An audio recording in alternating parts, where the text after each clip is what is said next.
ngo pasiteri yakoze ibitangaza, abatavuga bavuze, abatabona babonye, birya bintu nivyo.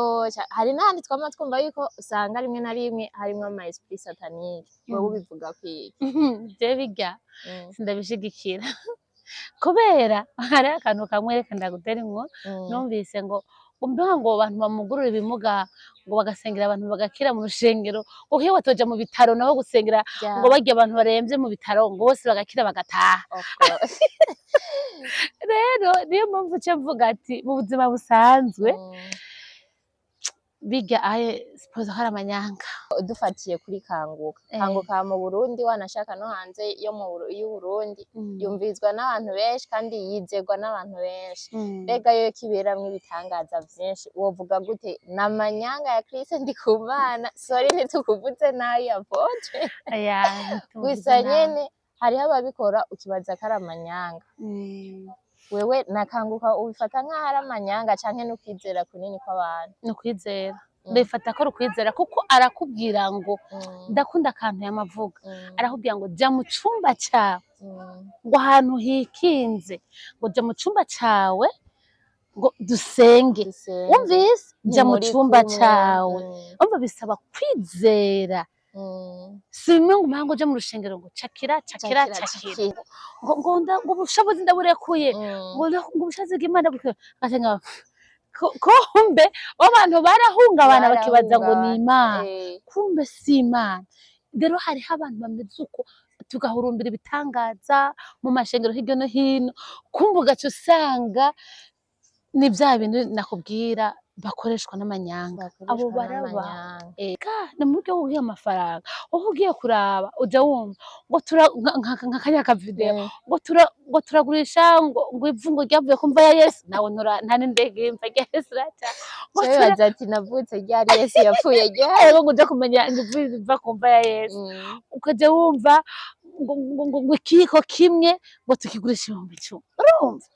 imikubuzo urumva nk'ivyo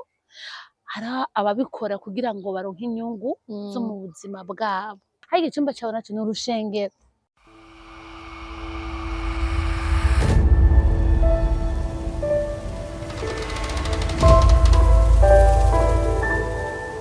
Roy TV. Mwaramutse namwiriwe ku bakunzi ba Roy TV aho muherereye hose, turabaramukije twongera tubaha ikaze kuri Roy TV. Umugisha mwinshi kuri bantu batagira ipfunwe ry'ubuzima ngo bumve ko ejo atahahari canke bumve yuko ubuzima bwabo burangiye bivanye n'imbogamizi kanaka bagiye barahura nazo mu buzima. Uyu munsi rero twaba dufise umutumire kuri Roy TV, reka tumwakire atubwire akazina kiwe kugira duce tuguma tuganira n'ibindi bikurikira. Mudutege amatwi mutibagiye subscribe, comment, share na like. Mutire agatebe mwicare dukorane ikiganiro. Turakiriye kuri Roy TV. Murakoze cane. Abakunzi ba Roy TV bashobora kuba batabazi, murashobora kubibwira mukababwira uko mwitwa, mukabwira n'ico musanzwe mukora mu buzima bwa misi yose. Ego murakoze cane. Ku mazina nitwa Inamahoro Diane. Turitirana. Ariko witwa? Ya nitwa Inamahoro. Yes. Iraryoshe. Nitwa Diane, Inamahoro Diane. Ariko ku mazina y'akazi ndiko ndakora bampamagara, hari filime bampamagara Diana, indi Diane, nyine umva ni rimwe. Diana, Diane bahindura rangaje. Diana mu Congereza, Diane Kirundi. Diane, je sinza gukoresha Diane ko haramutse ko twitirana, irankoreshe Ina. Sinzi ko za kugibuka ariko ari izina ryawe uragyibuka. Ina, mu buzima bwawe bwa misi yose usanzwe ukora iki? Ni filime gusa nta bindi bintu? Mu buzima bwa misi yose ndadandaza n'ibintu vy'impuzu. Ni ubucuruzi bw'impuzu. Uri mu bucuruzi bw'impuzu. Bashaka ari umushorere. Urubatse? Ego. Afise abana? Ndafise umwana umwe. Umwana umwe? Je nari ko ata umwana ufise, usa n'umujene nyene, umumama asa neza, umumama w'umunyamuji. So twinjiye mu buzima bwawe bwa filime, wiyumviriye gute gukina filime? gukina filime uburyo navyiyumviriyemwo nibasi n'impano iri muri jewe kuva ndi muto narabona abantu bakina filime nkumva ndabiryohererewe nkumva nyene ko ari umunezero ku buzima bwanje nkavuga nanje ntibigeze nzobijamwo nta na rimwe wigeze ugira ubwoba kubera hari abantu bagira tara muri bo ariko bakumva ati nubwo numva ko nobishobora bivanye dufate nka filime zikenera kamera abantu benshi rero abantu bagira ubwoba bw'abantu canke kamera we nta na rimwe wigeze wumva ati ndatinye kweri sinshobora kubikora umunsi wa mbere kamera iragoye kujaho umunsi wa mbere irawe umunsi wa mbere unyibukije akantu nubwo ntari sindakavuga ariko unyibukije akantu uragira ubwoba kumva umenga kumva umenga ni uruntu nyene ruri imbere yawe umenga rugira gutwara atari ukujana hama naragira ubwoba umunsi wa mbere ariko mu nyuma ico biravamo kuko yari impano yanje nkunda bikunda cane ikintu utarinda guhata muri yo gisanzwe kikurimwo biroroha ko ukidevelopa donc ugatsinda ubwoba hari filime maze imisi ndakubonamwo uri mama pasta mbega ni muri filime canke no mu buzima bwa misi yose uri mama pasta oya urakoze ntabwo ndi mama pasta mu buzima busanzwe ndasenga nk'abandi mugabo mama pasta ni muri filime yego ati ko nakoze ikosa twari gutangura dusenge wari kudusengera irya filime mengo ntihenze titre yayo yitwa Akamuna Akamuna kuri ni GN ariko filime yitwa Akamuna irya filime mengo irimwo inyigisho nyinshi mukinamwo amahoro atandukanye ariko uwubereye mama pasta donc papa pasta mengo akora amabara menshi bigenda gute kugira mukine ibintu nka biryanye novuga ko ari nko kwihisha inyuma y'umuntu donc umupasiteri dusanzwe tuzi ko ari umuntu muzima umuntu mwiza ariko irya filime papa pasta ahohotera abana b'abakobwa abakoroza inda iki wewe nk'umugore wiwe ubifata gute uvyakira gute muri filime sinabimenye basi sinigeze menye ayo manyanga yakora ariko nanje ubu ndiko ndamuhinyura ko ari hakora amanyanga y'ubuyesu mu rushengero ubu ndiko ndabibona bivanye n'igihe filime igezemo ubu niho uriko urabibona yego nico gihe filime igezeko canke ivyuko wabibonye vyararenganye donc sinkunze kuyikurikira ariko ndibuka ko nigeze kuba ndayiraba witwa mama pasta nyine mama bishop kukankurirako bishop oya ubuye aho tugeze mu gihe ndiko ndahinyura amanyanga yiwe ariko naramushigikiye nk'umugore mu buzima arashigikira umugabo wiwe no mu mafuti abagore mu vyumve umugore afukafuka umugabo mu bihe vyose akamufukafuka nari nabaye muri ivyo bihe vyo kumufukafuka ariko ubu rero ndiko ndamuhinyura ndiko ndamwidogera ndamuhinyura nyene mbega mu gihe umufukafuka gusa ubona ko amafuti yiwe yohava atembagaza urushengero weho nta ngaruka vyokugirako canke woneho uriko urahishira icaha mu bisanzwe ube kuhishira icaha gute pasiteri ahishira icaha mu bisanzwe uba uri kuhishira icaha ariko rero kubera ryabanga ryitwa umupfasoni mu rugo wisanga wafukafutse umushinga ntahe wawe ariko nasanze mu bundi buzima ntabwo si vyiza kubera nasanze wewe ni wowe nyene ku gatwe kawe wowe nyene ku gatwe kawe no kuvuga Imana izobaza umuntu wese ku giti ciwe ntizobaza babiri ntawe izobaza ibikorwa vy'uwundi ntizoraba ngo umugabo wawe ngo mwari kubigira gutya oya wowe wakoze iki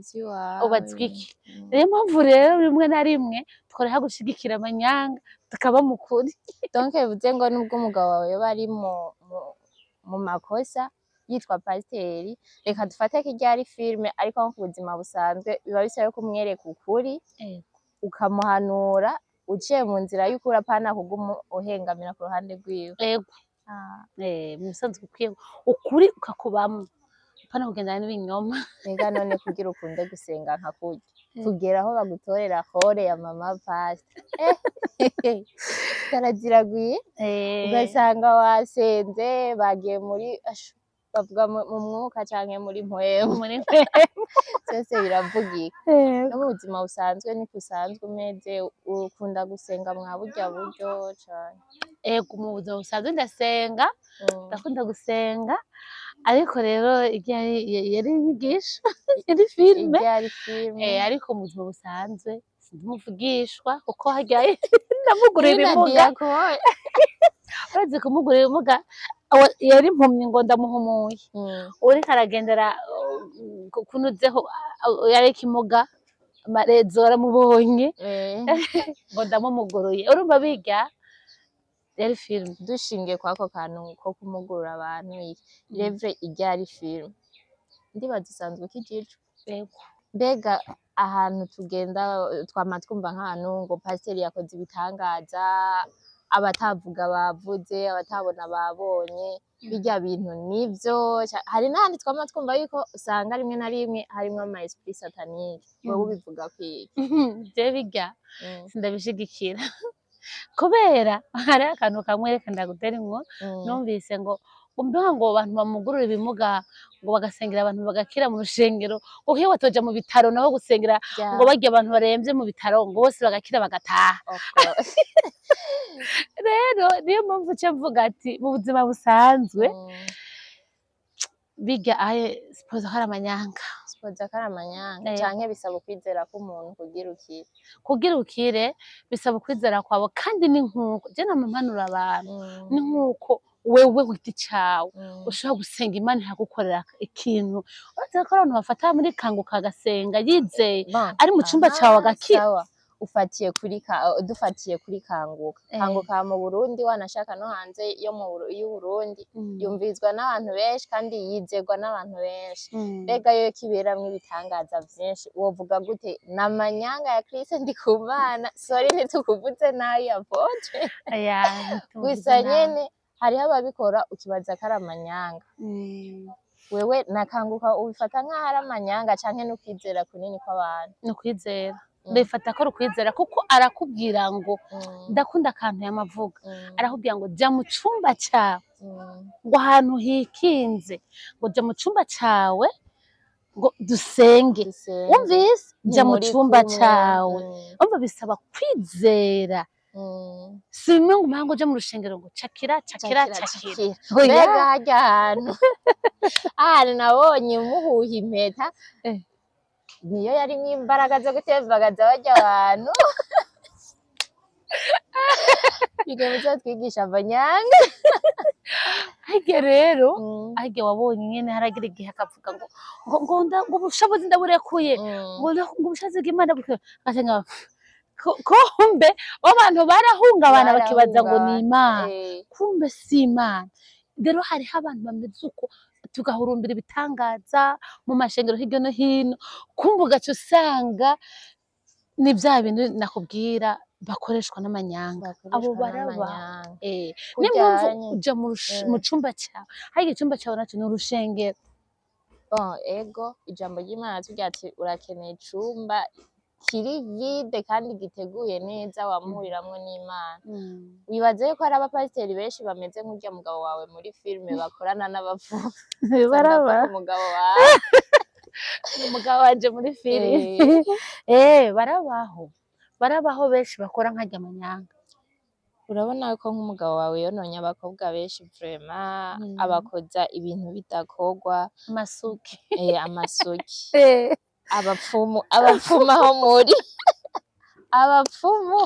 ndasuye nk'abapfumu mumereye n'aba bana b'Imana n'ibibazo ngo uzana abakobwa b'amasugi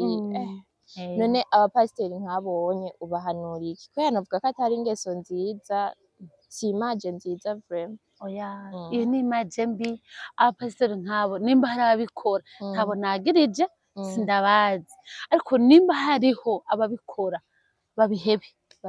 babihebe ahubwo bakorera Imana mu kuri nayo izo bahemba mbega burya ntabikorera kurya mu buryo bwo guhiga amafaranga reka ni mu buryo bw'ugiye amafaranga aho ugiye kuraba uja wumva ngo nka kariya kavideo ngo turagurisha ngo ivu ngo ryavuye ku mva ya Yesu nawe nta n'indege y'imva ya Yesu iraca baza ati navutse ryari Yesu yapfuye ryari ngo uja kumenya ivu iva ku mva ya Yesu ukaja wumva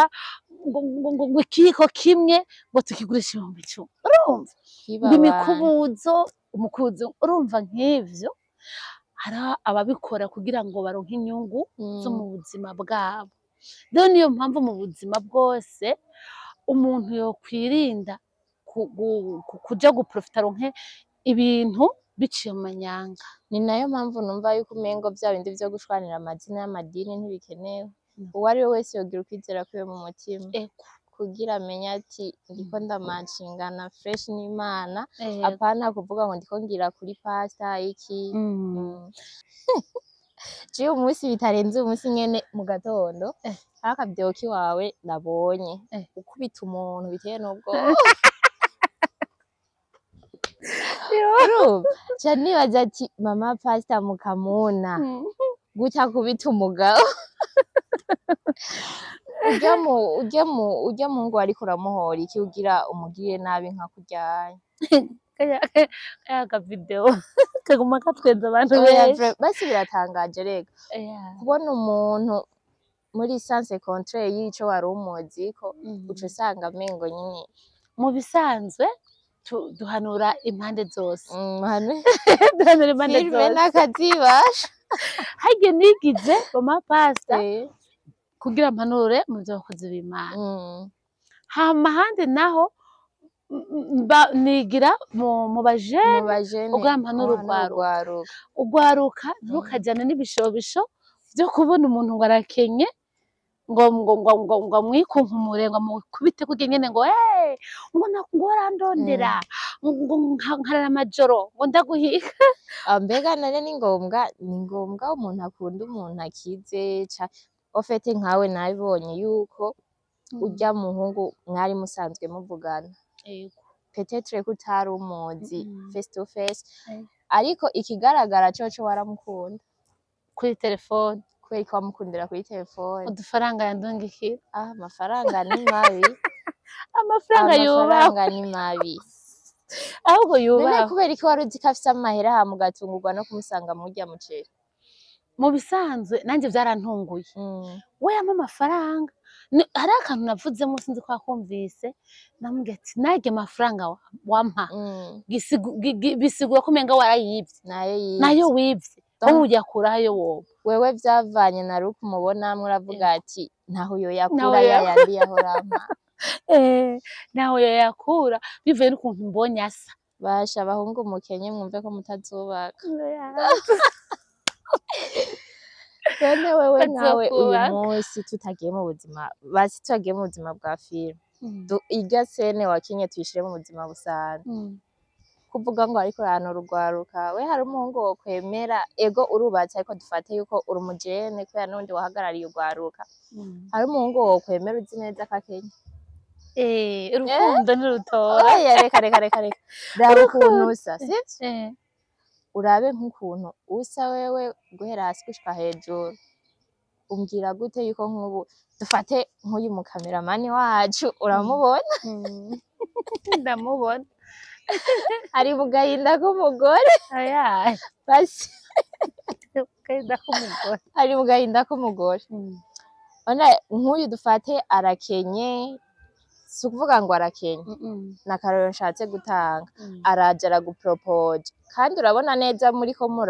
uramuraba nawe ukiraba urabona yuko mutomacingana ntaho vyoba nayo nk'uyu wewe agupropose womwemera biragoye wumvise biragoye bigoye gute kandi bavuze yuko urukundo basi reka dushoboze ko ari umuntu wakunze reka ndakubwire urukundo ntirutora mugabo hari kera basi hari aho rutatora hari kera uruzi mu bisanzwe uja kwisanga uramukunda kubera nyine nta kundi urukundo kubera rudacagura ariko naho ugiye kwiraba mu buzima uje kwisanga uvuga ati none uwo muhungu ngabashake nyuko ndamuhitiyemwo iki nzomujana he arumva rero mu bisanzwe nohanura basi bigiye bisigura ntugakunde umuntu kubera umubonye gutya aye none nk'ubu urazi titre y'irya film yigize umukene kandi yari umutunzi igihe abahungu bose bigize abakene umva tuzubaka gute abakobwa mugabanya amanyama ubu no kuyagabanya abahungu tugabanya amanyama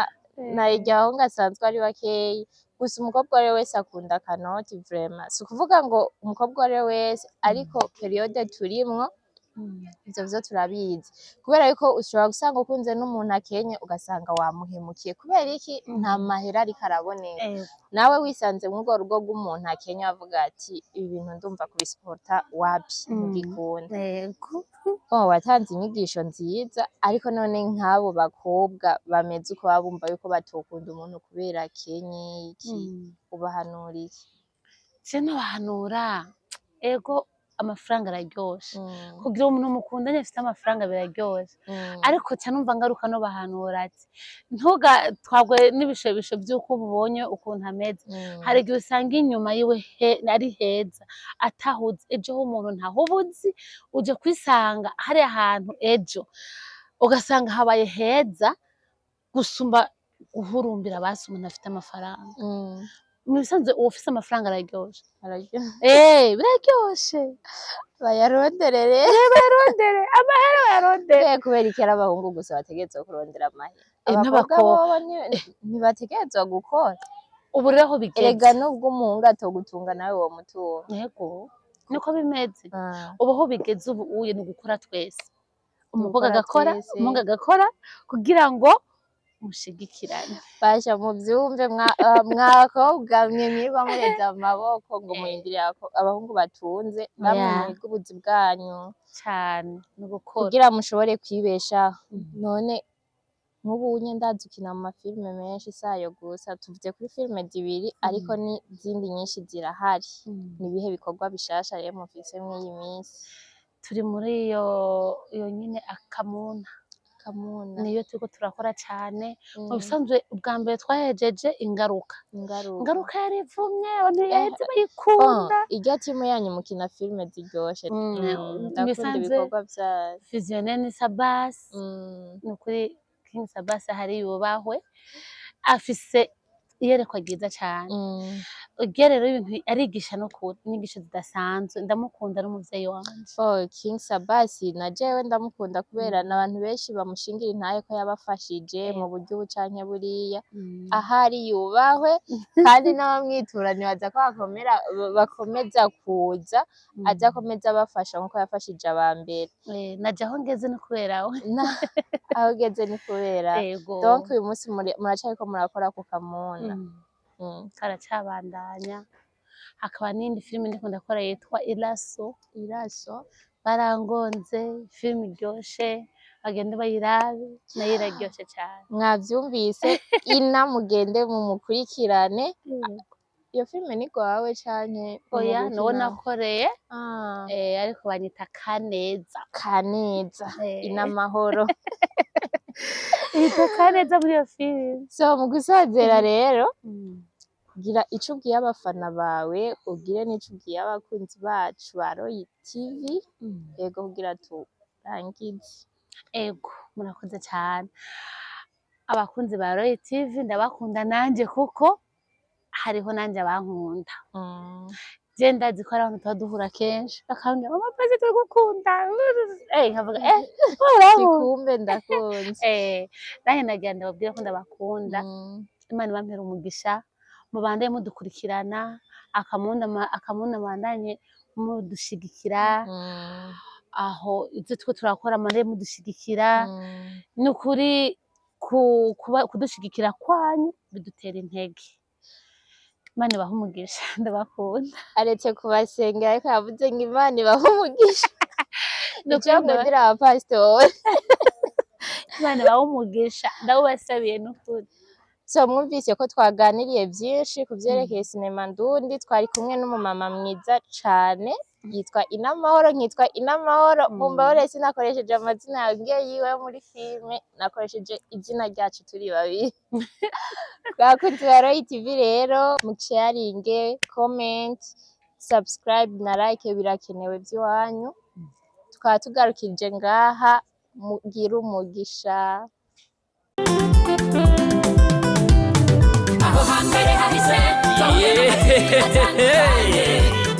Imutangwa muri Royal TV, ibi byose tukaba tubikesha umutama w'amateka bita Roy wubahwe. Ico utarabona uterekwa n'ukuramba, ngwino unyaragase duhurire muri Royal TV. Ibiganiro byiza muzobisanga muri Royal TV, amakuru meza muzoyasanga muri Royal TV, ibintu byose bigenda bisa muri Royal TV, n'ahandi uzosanga ibihangange atari Royal TV, nyaragasa nshuti nduta muri Royal TV.